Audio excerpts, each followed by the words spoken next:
प्रधानमंत्री श्री नरेंद्र मोदी जी अपने जीवन में बहुत ही माने सादा जीवन, उच्च विचार का उन्होंने पूरे जीवन में पालन किया है। उनका व्यक्तिगत अर्थशास्त्र बिल्कुल कुछ भी नहीं है कह सकते हैं, उन्होंने अपने व्यक्तिगत जीवन में कुछ भी ऐसा नहीं बनाया, लेकिन भारत की अर्थव्यवस्था को उन्होंने $5 ट्रिलियन तक ले जाने का लक्ष्य 2025 तक उन्होंने रखा है।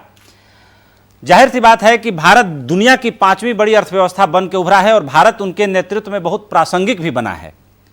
आप एक वैश्विक अर्थशास्त्री होने के नाते उनके व्यक्तित्व में आप क्या खूबियां देखते हैं और क्या आप पूरे तरीके से भरोसा करते हैं कि हम $5 ट्रिलियन की इकोनॉमी तक पहुंच जाएंगे प्रधानमंत्री के नेतृत्व में? जरूर।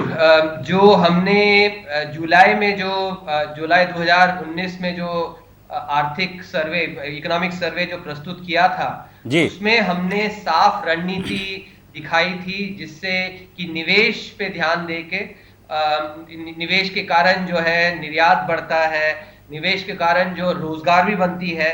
तो रोजगार और निर्यात जब होता है तो लोगों के हाथों में पैसा आता है, जिसके चलते डिमांड बढ़ती है। जो हमने वर्चुअस साइकिल की एक बात करी थी, तो वो वर्चुअस साइकिल को उस पे अमल करके जो हमारी जो गोल है $5 ट्रिलियन की इकोनॉमी, उस पे हम अग्रसर हो सकते हैं। और जो कदम जो पिछले 6-7 महीने में उठाए गए हैं, इनकी जो जैसे कॉर्पोरेट टैक्स रेट है उसकी काफी कमी की गई ताकि निवेश आ सके। और उसके अलावा भी जब आत्मनिर्भर भारत पैकेज में काफी सारे रिफॉर्म के कदम लिए गए हैं, जिससे प्रोडक्टिविटी में भी उद्धार होगा और बढ़ोतरी होगी। तो इन सब के चलते जो आगे चल के जो ग्रोथ रेट है, जीडीपी की ग्रोथ रेट है, वो बढ़ेगी। ये जरूर है कि आज के तारीख में कई लोगों को लगेगा कि क्योंकि हम ऐसे एक दौर से गुजर रहे हैं जब पेसिमिज्म जो कहते हैं वो ज्यादा, वो एक्चुअली नेचुरल है कि थोड़ा पेसिमिज्म रहे, लेकिन जो कदम लिए गए हैं इसके चलते अगले साल, अगले 2-3 साल बाद जब हम देखेंगे तो ये एक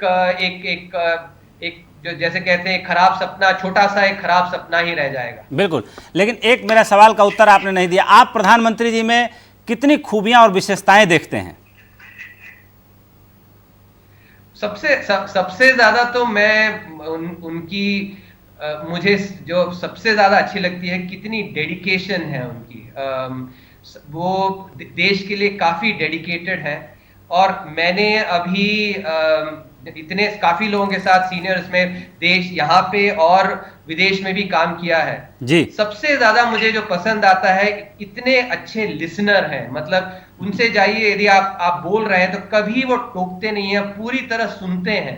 जो आपकी जो प्रपोजल है, जो आप सुझाव लेके जाते हैं, तो उन सुझावों को पूरी तरह अच्छे से सुनते हैं। और तो जो उनकी जो डेडिकेशन है, वो डेडिकेशन के चलते आता है कि सारे जो सुझाव हैं उनको पूरा एक स्कोप देते हैं और उसके चलते जो आइडियाज हैं, आइडियाज पे अमल होने की एक अपॉर्चुनिटी मिलती है।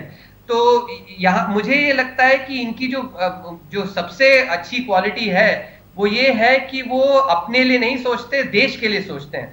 और ऐसा जो कर्मयोगी है, कर्मयोगी वो एक्चुअली उस जो शक्तियां भी अच्छी शक्तियां होती हैं, वो ऐसे कर्मयोगी को भी काफी सपोर्ट देती हैं। तो मुझे लगता है इससे जरूर हमें अच्छा फल आएगा।